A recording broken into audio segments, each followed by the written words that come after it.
Happening now. We want to welcome our viewers from across the United States and around the world. This is the EdTech Situation Room. Good morning, good day, good evening. It is May 9th, 2018, and this is episode number 94 of the EdTech Situation Room, where EdTech news meets analysis having to do with schools, education, and broadly educational technology. My name is Jason Neiffer, and I'm proud to say I am Dr. Jason Neiffer as of about 27 hours ago. I am the assistant director and the curriculum director of the Montana Digital Academy, which is located on the fabulous University of Montana campus in Missoula, Montana, where on Saturday I will be putting on a fancy rented robe and getting some sort of hooded device put around my neck as part of the commencement ceremonies at the University of Montana.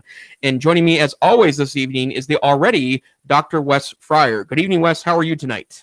Good evening, Jason. I am so excited for your good news, and that is absolutely wonderful. And that is just in the nick of time. So up to the 10-year limit, and then, right before commencement. So I know you thought it could happen in the summer, but I'm sure, well, I know it feels great to have it done. So you'll have that surreal experience wearing that nice robe, and then you'll get to feel like you're a pastor, priest, monk, or whatever, when you happen to be at an educational event that calls on that. Our school is wonderful, has all of the faculty and staff wear robes and colors at graduation. Once you've been there 5 years, they go ahead and buy you your own that you can keep. Right. So this might being my third year, I'm still in the rental mode, but it's pretty cool. And it's kind of neat that, you're reminded of that every year. It's not just, that distant memory. So congratulations. Right. Well, and I want to know one thing, and I had mentioned this to my wife earlier tonight, and I forgot. I am a Fitbit wearer, as we've discussed in the past in the podcast, and this keeps track of my resting heart rate. And I noticed this morning that last night my resting heart rate was the lowest it had been in 6 months. So I think there's a very palpable something that has gotten off my back in the last 24 hours. So I'm pretty thrilled to be done, and even work today felt a little less mundane for a May day, because things are looking brighter. But the good news is that we don't just have to talk about my recent extra letters at the end of my name. There's amazing news going on this week in the techosphere that I think we could spend some interesting time talking about classroom implications, and some of the things that we have to talk about will actually impact my dissertation research, which I can talk about a little bit today as well. As a reminder, you can go to our website, edtechsr.com, where you can see our show notes from every week. You can download episodes, including little tiny MP3s if you'd like, or if that's your preference, and of course see every link we refer to on the show. Wes, obviously Google will be a dominant topic this week. We will mention Microsoft a bit, as they had a developer conference as well. But where would you like to start us off on this week's news? The Google I/O conference was this week, and we talked last week about F8 with Facebook and the Microsoft conference. I think the thing that was most interesting to me is what I want to start with for the Google conference, and that is the Google Assistant making calls on your behalf. There's an article by Nathan Shilalongo from May 8th, 2018. And actually, that wasn't what that is. Yeah, he didn't write the article. That is a 1 minute and 20-second clip of the Google I/O keynote when Sundar Pichai, the CEO, demonstrates that. I think you dropped in the article from Chrome Unboxed on May 9th that says Google Duplex is mesmerizing, terrifying. And I will admit to you, I have not yet read that whole article. But to summarize, Google is going to be allowing, remember, this is the developer conference, so all of these things are not available yet to everyone, but they are coming. They are allowing Google to not just be your smart assistant talking to you, but to talk to others. And so the demonstration was an actual phone call to someone who is either taking calls or themselves scheduling haircut appointments or hairstyle appointments. And Google is able to respond to, no, I don't have that time available. What do you have? And they negotiate for a day and time on the calendar that's open, basically an appointment slot, just like you can view an appointment slot on Google Calendar, except they're having a conversation back and forth. And so I mentioned, I Ta-da! I got my hair cut this weekend. My hair was kind of messed up, so I'm wearing the Google hat today. But I mentioned that to my hairstylist that, well, you might be getting some calls from some machines. And just as we've seen with fake news and bots and this whole question of, is it a robot? And that's been not really that big of a deal.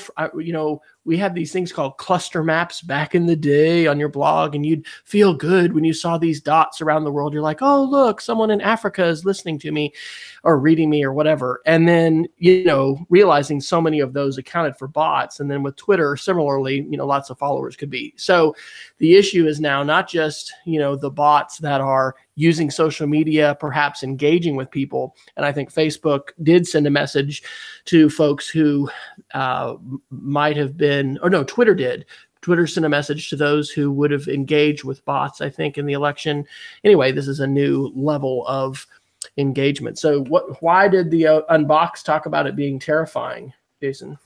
Well, part of it is because of how I think how quickly it's moving forward, right? Like one of the things and we'll probably come back to this a couple of different times, looking at both the things announced by Microsoft and the things announced by Google this week, you add to that a lesser extent about Facebook last week. I think a lot of their conference would have been more future looking if they hadn't been backpedaling related to the Cambridge Analytica scandal.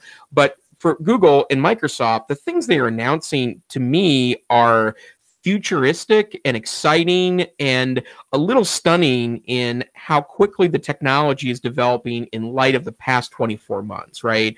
One of the things that I'm starting to get a very clear idea in my mind about why Apple, for me, is starting to fail as a forward-looking technology company. And I know a little more about this, or I can talk a little more about this now that I've completed my dissertation defense. But one of the things I utilized in order to help analyze my data, which, by the way, we've mentioned in the past, my dissertation was about using Siri in a classroom. I found a Montana school district that had one-to-one iPad implementations, and I had teachers directly implement Siri as a learning strategy, so student empowerment strategy for students. And I looked at whether or not that had any impact on student engagement, and my data suggested it didn't move the needle at all. There was no statistically significant a change in students' perception of their own engagement. And one of the sources I utilized to inform my research on this was a 2016 article by an author, and I just remember the last name because I'm in dissertation more in 2016, said that the adoption curve has impacted the use of Siri for end users, because one of the things they point out is that talking to an intelligent personal assistant like Siri is kind of like talking to a dog. You have to adopt a certain vocabulary for it to understand you, as opposed to, being able to talk to it in natural language. Well, I'm talking about this yesterday, and little do I know that at the same time I'm defending my dissertation, Google is announcing naturalistic conversational language in an intelligent personal assistant that is so effective, they believe it can call up and make appointments for you. And did you listen to the video sample, Wes, of the hair appointment? Absolutely. And Pichai did mention that they had numerous examples of it not working. So they had lots of recordings that they did, and they played one of the good ones. So this isn't a fully baked, it's going to be perfect every time. But it is pretty incredible that it is effective as it is. And we're going to be we're not just going to be texting and interacting in social media with bots, potentially. We're already receiving robocalls, or I know I am, a much higher number of those than I have in the past, but those are just recordings. Right. But now it's going to be trickier and trickier as the voices get better. And as think about this, phishing, right? That's what these robocalls are essentially. They're phishing to, like, oh, you're a veteran and you might be interested in refinancing your house, or, whatever they think the hook is. Heaven forbid you ever get on a list of a timeshare. We have never purchased a timeshare, but we did go to some timeshare presentations, and it's trickled off. But we ended up on some kind of a list, and I still a few times a year get a call and like, please take me off your list. We do not have a timeshare. We never have. We don't have one we want to sell. Right. So. And that segues really well, actually, to the idea of privacy and what we share, because what we share will be exploited by marketers. And if you enjoy junk mail, then maybe this isn't a problem. But, so much of junk mail is sort of spray and pray, where they're just hoping you're going to be interested in furniture or the latest, home decor or whatever people are trying to advertise. Targeted advertising is, what advertisers want, because there's a greater possibility that if you're in this demographic or you've purchased this before, or all the different algorithms that they'll run, the data that they'll analyze to say, you're this age, you've purchased these things, you like this set of items, you're a good candidate for such and such. We got to look at this stuff carefully. And so I'm glad that we have a dialogue that has started, but when you look at the statistics of people's use for Facebook, I think in general, our society has kind of heard the Cambridge Analytica news and they've said, and gone on to life as before in terms of usage of the platforms. But it is pretty dramatic to see how quickly these things are coming. And, our analysis of Google I/O, especially last year, as well as continuing now, just raises to my mind in the forefront the power of AI, the importance of AI, how quickly that's marching forward. Our son is minoring now in it's computer science, but it's robotics and intelligent systems, and so thinking about the ways in which algorithms are going to be influencing all kinds of things and playing a role in that. So yeah, the future, the jobs of the future, anything involving AI and algorithms. Absolutely so. Let's see, a couple of other interesting there was tons of interesting developments, and to be very frank, I got so deep into the first couple of them that there's hundreds I probably haven't even seen, because that was a pretty jam-packed set of presentations yesterday. One that really caught my interest: Google Maps is going to be updated with a new feature that allows you to, in essence, use augmented reality in its walking directions. And there was a demo of this there, and they were talking about a lot of smaller updates. For example, Google Maps is going to add a new tab that I think it's called Social or Your Maps or something, that in essence puts in kind of like a Yelp-like experience where it talks about new restaurants in your neighborhood and places that are of interest, or maybe places that are popular, or what's trending right now in your neighborhood, which is a very interesting concept of using kind of what we use for the internet with links and news, but making it more real in the physical space around you.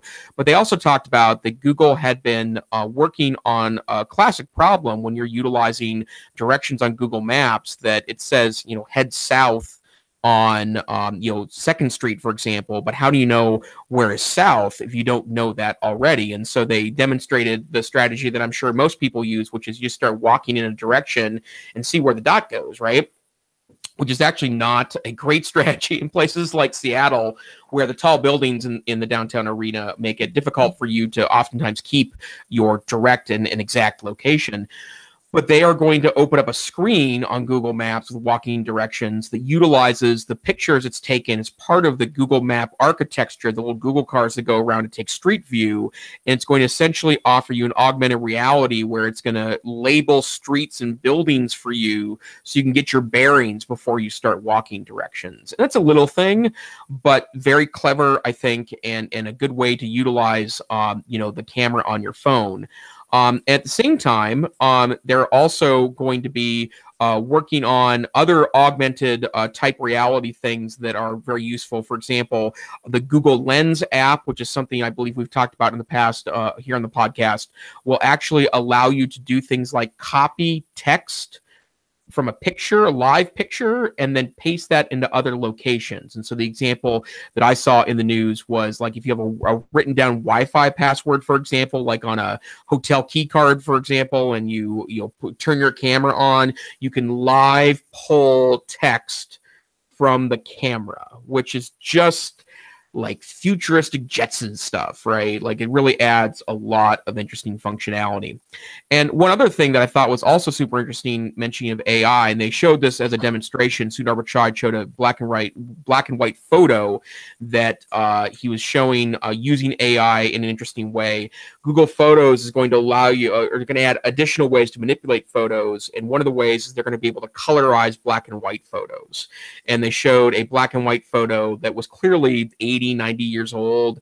And the colorization looks like black and white photo colorization. It looks slightly crayon-y, right? Like it's never totally going to be accurate, but it was pretty amazing stuff. And again, powered by AI. So other interesting little tricks that Google's inserting into its universe. Anything else that tempted your fancy? Oh, definitely. I think we can probably talk a little more. This is our largest set of links, which, by the way, you can find at edtechsr.com/links, where there's a Google document. I just dropped this one in before the show. This is from The Verge on May 8th. Android P, an exclusive first look at Google's most ambitious update in years. And most of this is about the wellness features, which Google is rolling out. So they are not just trying to get us more addicted to our device, but with this new update, really encouraging people to be aware of how much time we're spending in different apps on the phone in its entirety, being able to set targets. So if you want to be on a particular app for, not more, getting a gauge. This is something that the Disney Circle device at home has helped us do, admittedly more with our daughters than with ourselves. I like how that, for instance, with YouTube, aggregates both a time spent in the browser with YouTube or time spent in the app, and whether that's on a laptop or a phone or any kind of device.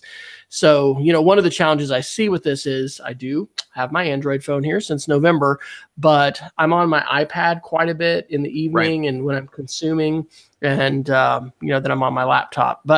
And then also like with Twitter, I actually use the browser version of Twitter mostly. I mean, I use apps sometimes too.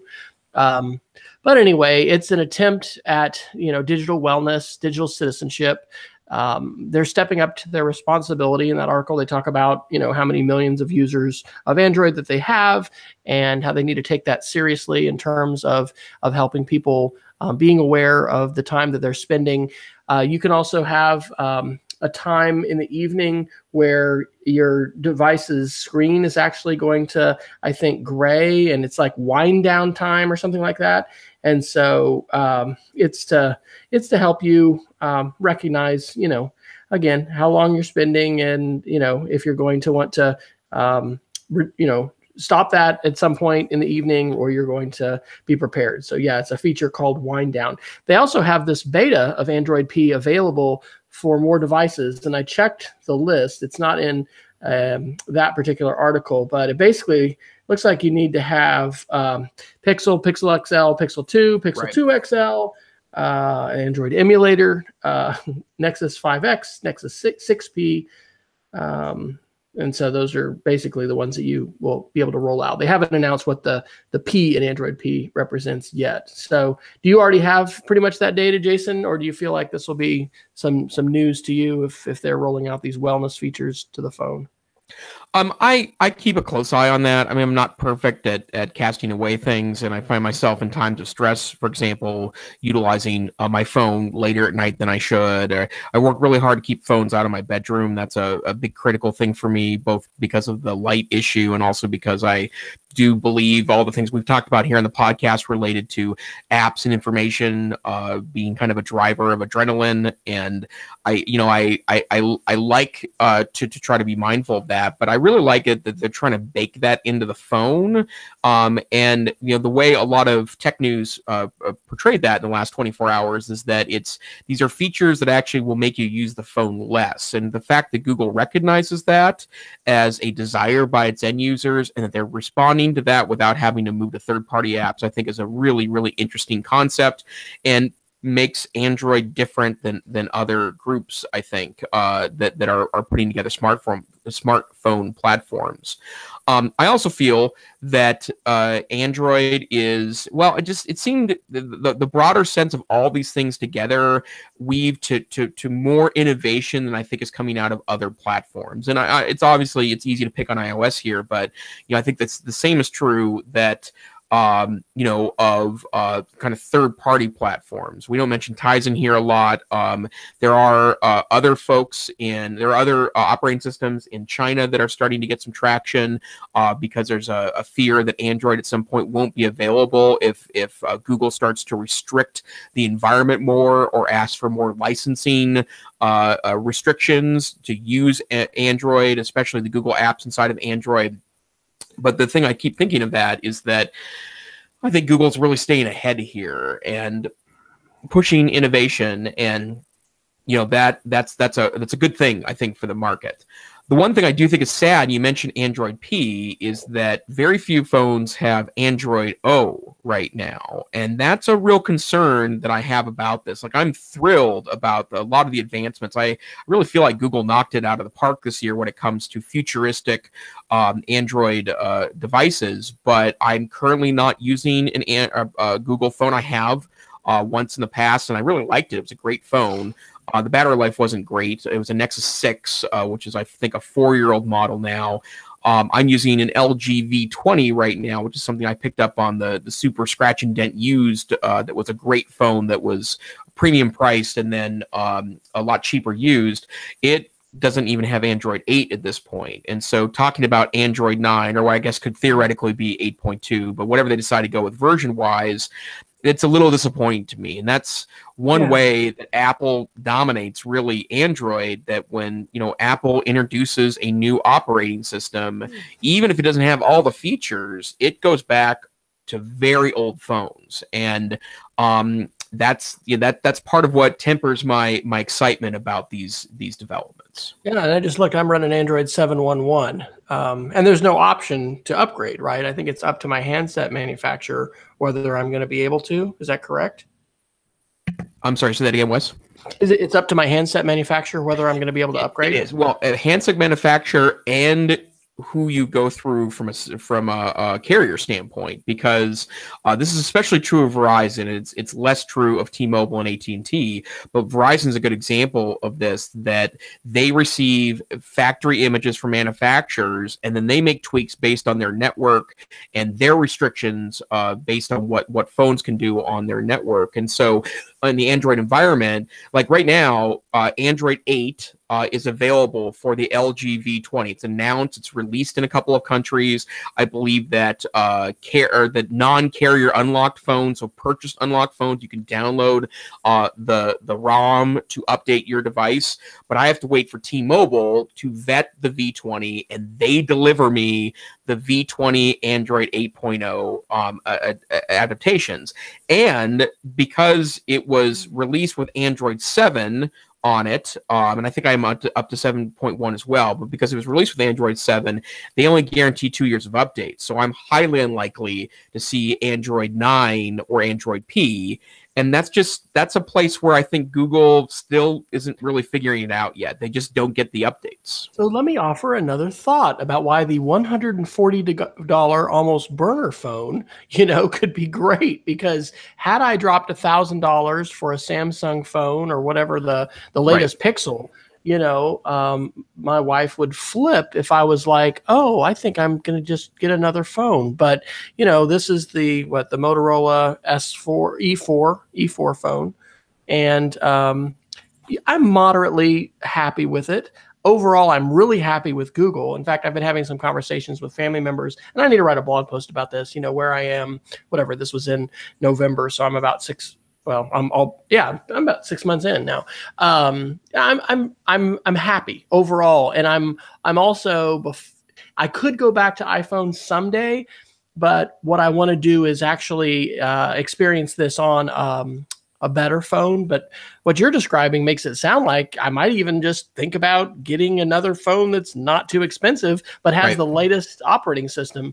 That certainly would play into this whole idea of disposable electronics and how companies would tend to just want us to discard and, pick up something new. But it brings up the issue of how often do you need to get your new gear and your new equipment.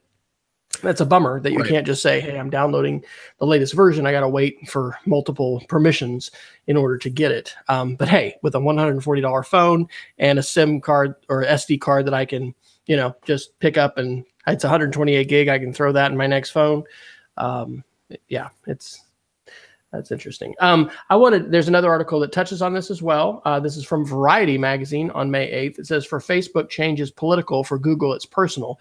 And so it's contrasting how much time Zuckerberg had to spend on apologies and on, what they were doing to address stuff, and how Google, really hasn't faced the level of criticism and public shaming that Facebook has.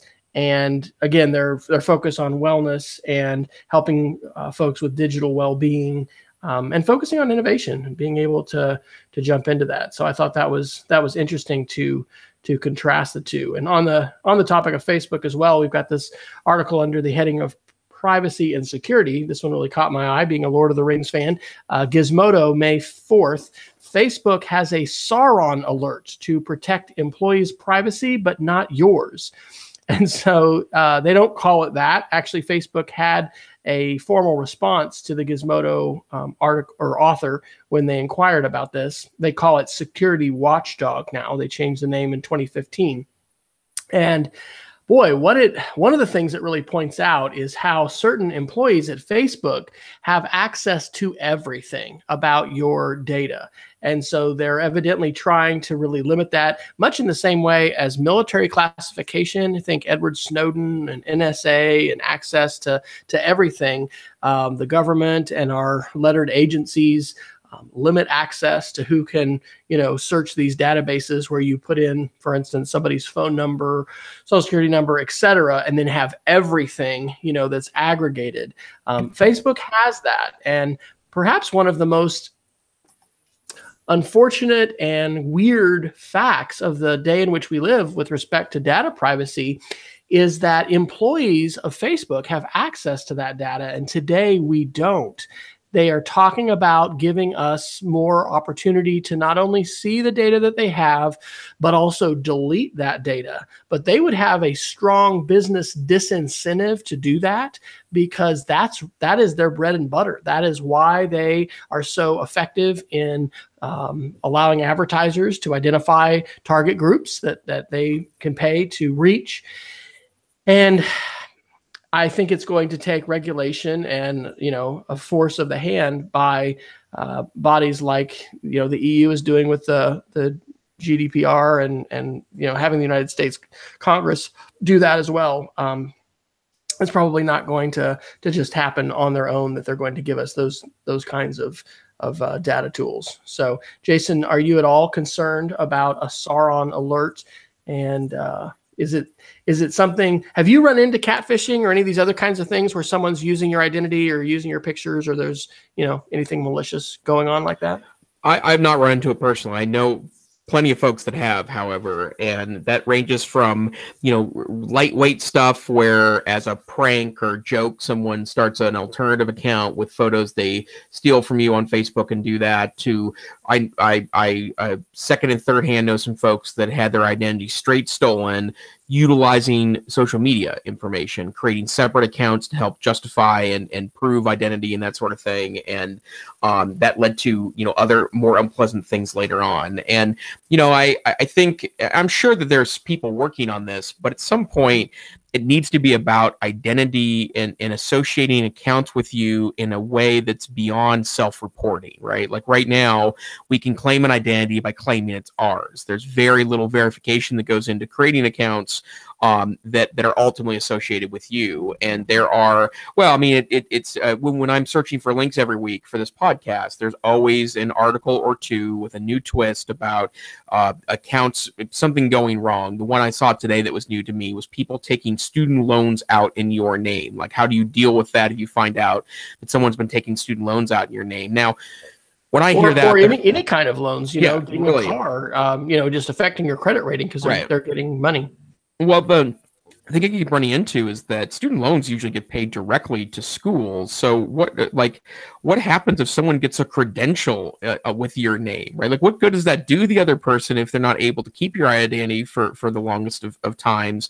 That said, if someone wants to give me some extra degrees, I can claim them for that purpose later. But it's bizarre to me that occurs.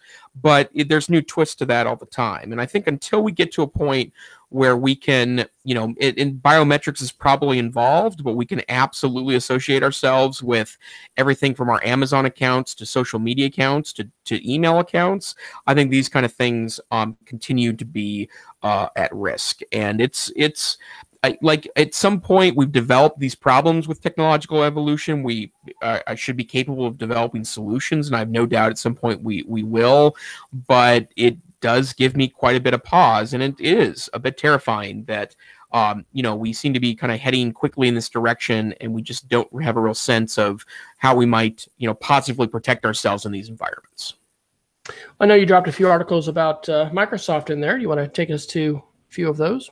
Sure. I think it's a bad call for Microsoft to go on the same week as Google, because in the same way that Apple tends to suck all the oxygen out of the news when they're announcing, I think the same thing is also true of Google. So, sorry, Microsoft, that you were relegated to kind of second-class citizen status in the podcast today.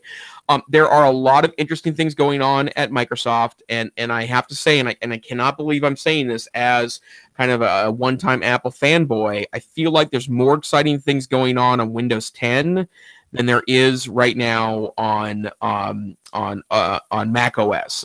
There just doesn't seem to be a lot of interesting things going on in that arena.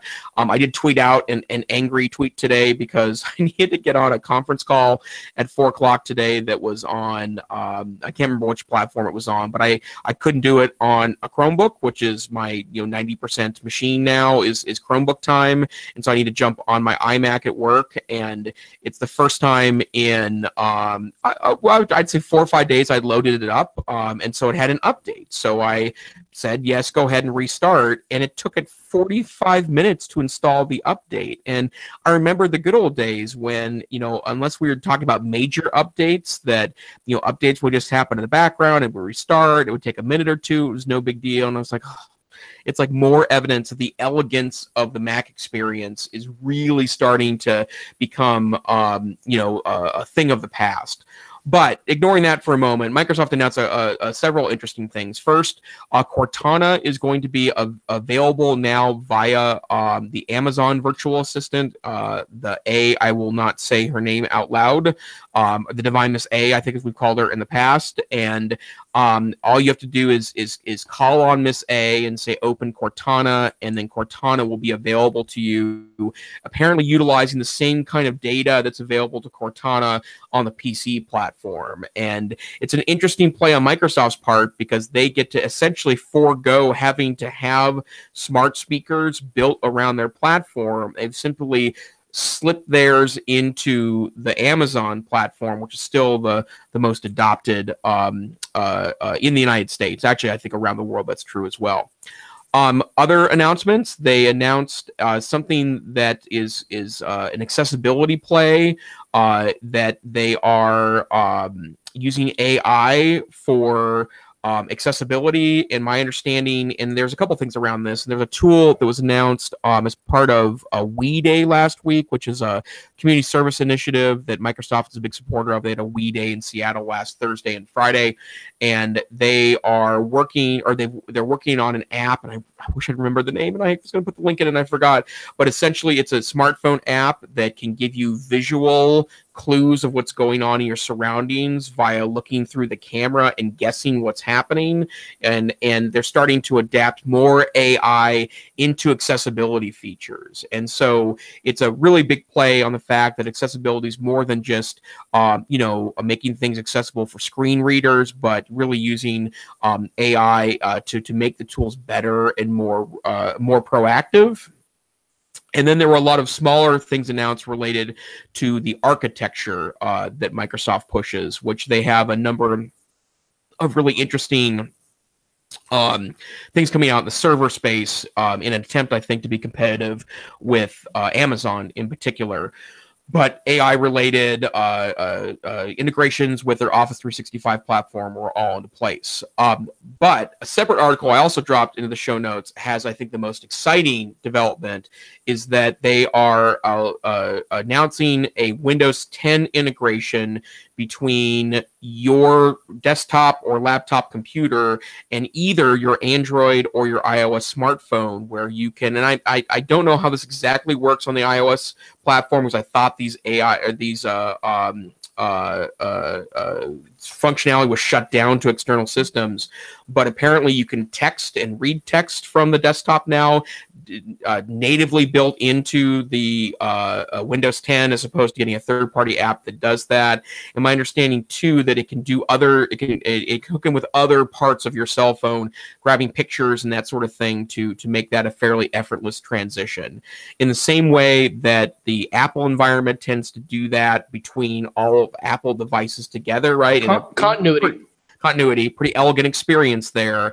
They're looking to replicate that on Windows 10, but primarily for the Android platform, but apparently also for the iOS platform. So out of curiosity, Wes, are any of these items tempting to you as an end user? Not really. I've mentioned before on the show, Tommy Schneider, who works with us part-time, had the Windows Phone when it was being able to just become the desktop, the full-blown OS.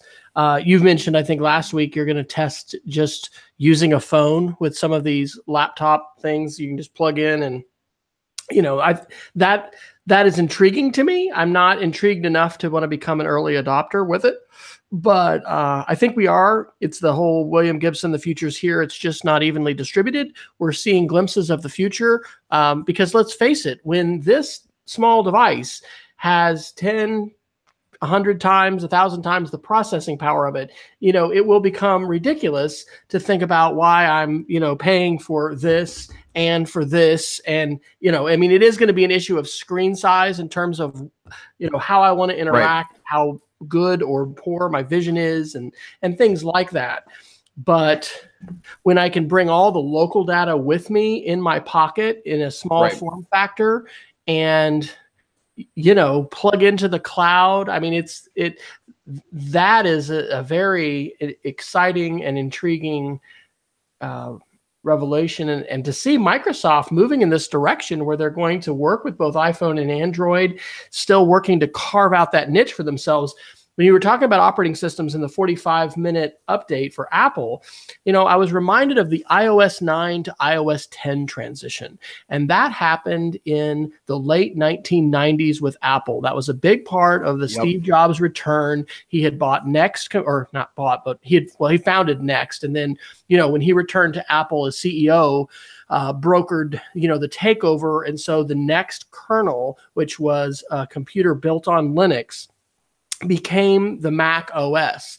And it was so important because Mac OS 9 in its later days was very unstable. The bomb, that you would see with the screen crash and the freeze, and we had extensions that would load up, and you disable extensions by holding down Option, and you sometimes have to troubleshoot. But that was a monumental thing to shepherd through a new operating system, but that really, has propelled Apple and the Mac OS to today. And so I think the initiatives that we've seen Google working on, we talk about innovation, with different operating systems, the ways that I think Microsoft they're trying to figure this out, right? They've got a whole huge install base with Windows and with Office, and it's that innovator's dilemma where they've got profit and money flowing into the company, but they know that won't be able to keep them forever, and they've got to carve out this niche for how they're going to innovate and how they're going to grow into the future. So I think that we're going to continue to see reboots in operating systems when things get so bloated. And especially, with Chrome, that's one of the reasons it's so exciting for schools, is because it truly was from the ground up built by by Google programmers, and we can do things like go to advanced settings and click on Power Wash, and in a few minutes have a completely pristine device that has the latest OS, has everything that could be malware or bad wiped off of it, and you can hand that to a student or, yes, even a teacher user and say, here's your pristine device. Now, sometimes it'll happen that when you log into your account, you still have extensions and things that come down from the cloud. I mean, there's always complications, but I think the thought I have is I'm intrigued by the ways in which Microsoft is continuing to innovate. We're seeing Google and Chromebook manufacturers innovate.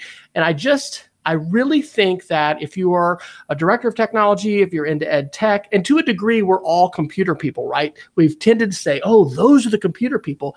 Hey, all of us rely on these devices and this technology to figuratively breathe at school and work. Without the connectivity and without the devices, most of us cannot function today in a purely analog mode. So I think it's really important, and we want to continue taking a careful look at what is going to be able to help our users back to the classroom and the school, what's going to help them do what they need to do. We're going to continue to have those kind of conversations about what do you need. I had one this morning with one of our principals and teachers, and we're talking about refresh. And my question was, because one of the discussions was about, these legacy Mac laptops. And my question was, what do you need to do that requires a full-blown Mac platform? Is there any software? Is there any task that can't be done with Chrome? It's an essential question, because we want to empower people. We want folks to be able to create and make and connect and, not just be at a low level of technology use, but be at a high level. The fact is, you can be at that high level with some devices today that are low on the cost scale, and they're very easy, relatively speaking, on the IT maintenance scale. So I'm excited to see Microsoft doing this. I'm not going to rush down to the Microsoft store and buy anything else. However, we are looking at VR, and in that area, I could see us over the summer, making a purchase, especially so our 8-year-old daughter, but perhaps others of us, can participate in the virtual reality revolution and paint and draw with fire and other things that we're not going to normally let her touch and build with at the house. Right, absolutely so. Okay, so there was other news, although, again, it's hard on especially a double week, Microsoft and Google announcing developer stuff. A lot of the oxygen is out of that news environment. Is there anything else you want to absolutely cover this week? Yeah, a couple articles that are kind of fun. This is from The Atlantic on April 30th. Artificial intelligence is cracking open the Vatican's secret archives. They point out in this article that it really shouldn't necessarily be called the secret archives. They're more like the private archives, I guess, because you can get access to this, with the right academic credentials or, other connections. But you have to pore through all of these paper documents. And so scanning really, hasn't, and just straight up digitization has not brought a transformative level of I guess, I'm not saying it right. I was going to say mojo, but I mean, it hasn't transformed the Vatican Library, but they're looking at using AI now, and the analysis that they're doing with machine learning is to be able to put together these pieces with the different kinds of scripts. And they've actually crowdsourced this to some high school students. The team recruited students at 24 schools in Italy to build the project's memory banks. And so they were looking, for instance, at these different types of characters, and then they're identifying what it is, and they're using machine learning. So they're teaching the machines to actually read not just the same way that OCR has been in the past. So I thought that was a fascinating read. And then this one was pretty good too. This is from the Conversation on September 5th, 2017. So this is a little older. But it's an article titled "The Internet of Things is Sending Us Back to the Middle Ages." And it's talking about ownership of devices. And it's not just DRM and music and media, but it's talking about the ways in which, technology companies are wanting to retain the right to update or not update your device, to say that the software they have it's a Jedi mind trick. You really haven't purchased this software that you thought you'd purchased. You've just licensed it. It's really still ours. And we can really say things like, if you crack that open, you've violated laws, and bad things are going to happen, and we're not going to let you just open up your hood, for instance, like you can for your car, and replace something. And so it has a very interesting metaphor about feudalism and who gets to control property, and the ways in which that was something that the king or the local lord had. It wasn't something that individuals have. And so I thought that was thought-provoking. And again, as we talk about privacy and regulation and things like that, I think, it's something to talk about in the context of digital citizenship and citizenship in general. Are we going to assert our DIY rights to be able to modify things and change things, or are we going to let corporations and companies, say things that sound pretty irrational, like, you've bought this, but you really didn't buy what's inside, and we're really not going to let you make changes to it. So both of those were pretty good articles. Well, let me harken back to an earlier comment you made related to the kind of digital junking of our world, because the devices don't seem to last that long, and then you have little control on what to do with them. I mean, that's part of the problem with operating systems on phones. This was 3 or 4 months ago, mentioned an article that said that Samsung was apparently going to start allowing older phones and devices to be unlocked so you could erase them and install alternative operating systems, which is a very onerous process right now. There are actually a lot of operating system options on Android phones that you can download and install that are great on older hardware or have special niches to them, like, for example, privacy, perhaps more aggressive privacy protections.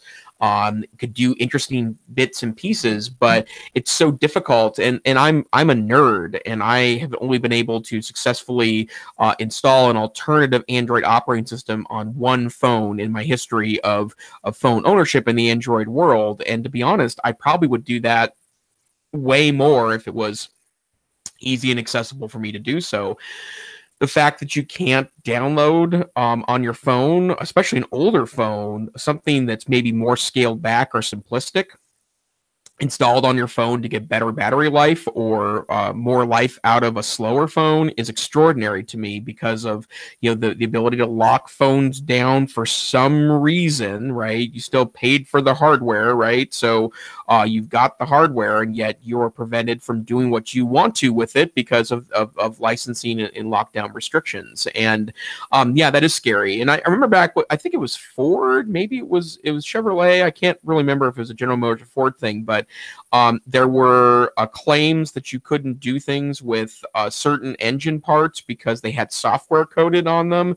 I know I'm not making this up, but I can't remember the specifics. John Deere has similar kinds of things with their tractors. That was it. Yep, yeah, absolutely. Farmers can't just pull into the barn, and get out the toolbox and start doing stuff. Right.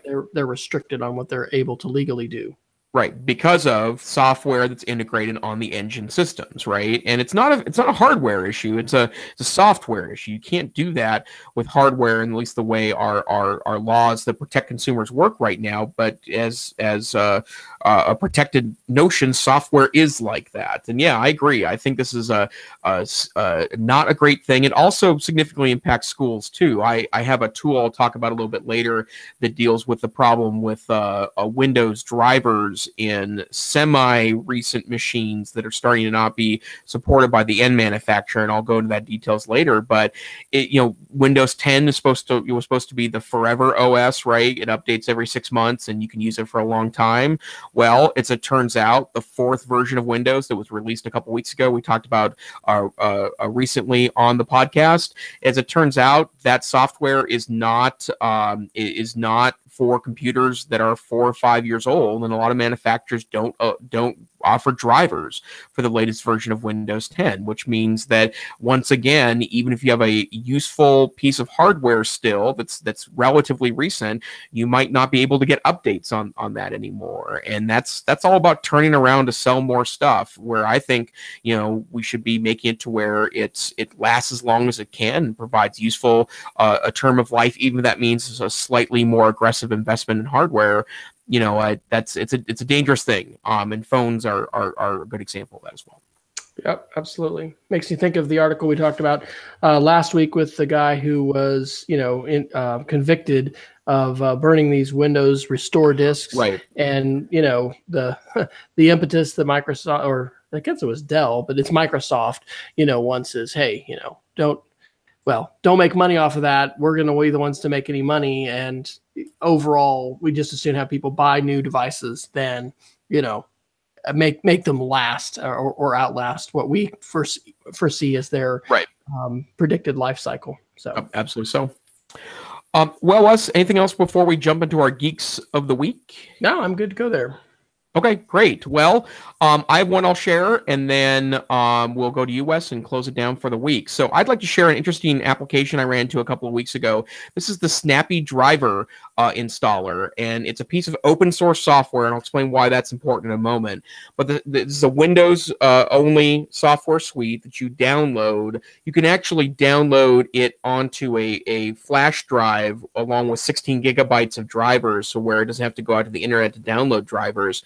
But the premise of the software is very simple. You download it and analyzes your current machine, looks at all the hardware that's part of your laptop or desktop machine, and finds the best driver available for the hardware. So, for example, if your video card or the video system in your laptop or desktop computer has a driver that may be the newest version available, but there's a more optimal driver available, perhaps a manufacturer-based driver as opposed to the Windows Microsoft-based driver, it downloads and installs that for you. The reason why this is important is twofold. First, as I'm starting to experience, especially working with others to install Windows 10 on slightly older devices, Windows 10 works really well with a computer with 8 gigabytes of RAM and an SSD drive that's as old as 8 or 9 years old, which is a kind of an ancient computer in a lot of ways. But Windows 10 is svelte enough that you can install that. The problem is that you can't go to Lenovo, for example, and say, give me Windows 10 drivers for the Lenovo X201, which is their ultra portable from 2011, because it's no longer supported by Lenovo for Windows 10. And yet trying to find Windows 10 based drivers for that is difficult. This app scans your computer, finds internet-based drivers to download, and then installs those. So it doesn't really matter what version of a computer you're using. If there's something available that's modern that works on the machine, it downloads and installs that. A couple of weeks ago on a desktop, a relatively recent gamer desktop I have at home, that's my main desktop, it found a better driver for my Wi-Fi system that made it infinitely more stable than the one that both HP and Windows was trying to push to me as a driver, and so it was very useful. The second reason why this is a good tool, however, is that it's open source and it's not trying to install spyware on your computer. There are dozens of software suites that claim to do exactly this, that are in essence adware or spyware, or they cost $50 or $100. This one's open source. Its entire funding source is you can offer to give it money via Patreon, which I have done because of the use I get out of the software, and it is highly unlikely to deliver you payloads of nasty, which you can't say with the other free software that's available in this realm. So that's the Snappy Driver installer, and then the link is in the show notes. Awesome. And that reminds me, it is so important to help our family members and students and everyone discern what is a ripoff and what is legit. Our daughter is having to complete some defensive driving by the end of this month. And so last night we were just online and we found one for $25. Interesting. AAA was going to be $50, but we found another Oklahoma certified one for $25. And, as we're looking at the ads, I'm like, don't click on that. And she's like, how do you know? I mean, we need to sit down together and I think search for things and talk about, ad blockers, and because that's something else to not take for granted, is that everyone's seeing the same web you do. If you're using uBlock Origin or some other kind of ad blocker, you are seeing a different, set of search results when you search. So anyway, that just makes me think that's just a critical literacy skill. One of the things, of course, we can turn to are trusted sources. So we thank you if you're listening to the EdTech Situation Room. And certainly we turn to all kinds of trusted sources when it comes to software and other kinds of things. Sometimes that's a professional writing for CNET or Chrome Unboxed or whatever. And other times it's, just another person out there, another educator who's trying stuff. I've got two pieces of helpful software. One's a downloadable and one's web-based. I was helping a friend who is getting ready to go to a college conference to tout Cody College, which is a wonderful women's college in Southeast Missouri. She's going to take several DVDs and wants to play them in a loop. And I said, well, let's just rip them and, stitch them together and you can just play it. And she's like, what? And so Handbrake is still my go-to software for this. You can use this on multiple platforms. I'm using it on a Mac. It will run into difficulty with some DRM protected DVDs. But with things like this, where they've got, a burned DVD that is, it's not like full, you can burn full length feature length movies, we don't do any of that kind of stuff now with streaming media. But with things like this, it's helpful and it is free. So that is called Handbrake, and you can access that on their website, which is just handbrake.fr, I think, for France. And the second one, really quickly, is the website I'm using to download our shows. One of the things we've probably mentioned before is that we provide both a downloaded video version as well as an optimized audio version. The audio version is a 32 kilobit version, since we're not playing music and Jason's usually not singing on the show and many octaves or playing the organ, the harpsichord, whatever. We don't have a big audio range, which is just a spoken word. And so you can really sample that down to a lighter, smaller file. We have to grab the file, and rather than downloading it in its full high definition version, which here on YouTube is going to be a 1080, very large file, I've used some different websites. And now I'm using this one called y2mate.com. So it's the letter Y is in yellow, the number 2, and then mate.com to download audio and video from YouTube. I actually just download the 360p version, which works out to be about 200 megs. And then I convert that with QuickTime Player to an audio M4A format. And then in iTunes, after we get the show description, convert that to the MP3 and the 32 kilobit version. It really does matter what you're converting that audio when you're downsampling it. You'll have lots of different results, and there's different encoders and stuff like that. iTunes does a very nice job with that and lets you do your show art and all that good stuff. So if that is of interest, officially, I don't think, unless you're subscribed to YouTube Red, which is interesting. Now you can do that. You can download all these videos and have them offline. It's a violation of terms of service to just go in there and download the video. However, for your own content, that's a different story. We're talking if you're talking about other people's videos. All of those, though, are great conversations to have with students about digital citizenship. And it's kind of a cat and mouse game, because I think YouTube intentionally defeats some of these different websites that people use for downloading. And of course, now with YouTube Red, they're just saying, hey, pay us money every month and you won't have any problems. We'll just give you that download link. So those are the Geeks of the Week. There it is. Well, let me do a little outro. I'll pitch it to you, Wes, to finish us up. This is the EdTech Situation Room. We are here Wednesday nights at 9 p.m. Central, 8 p.m. Mountain Time, and I believe it's I forgot. I had it written down. 1400 UTC, something like 14, that. Well, no, like it's like 2 a.m. Yeah, isn't it? Yeah, it's like 300, 3 o'clock. It's the middle of the night. Yeah, it's the middle of the night. If you're up watching us in the middle of the night and you're up, first, thank you, and second, probably not the standard. So, otherwise, if you can't catch us live, you can find us wherever the finest educational technology podcasts are aggregated, which includes places like Stitcher Radio, the iTunes library, and my latest favorite podcast app on Android. It's called Castbox, where we also happen to be available in their directory as well. So feel free to download us, go to YouTube and see the live video archive, or go to our website at techsr.com, where you can find downloads, as Wes mentioned earlier, or our show notes to find out more about that.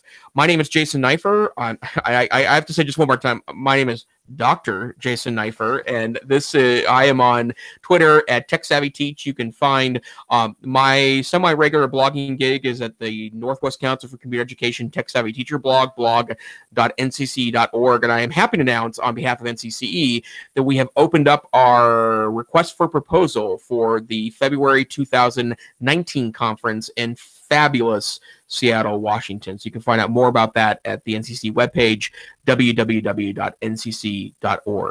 And what about you, Dr. Fryer? Well, I want to give a shout out to Peggy George, who's been in our chat room live. It's always wonderful to have folks in our chat room interacting with us.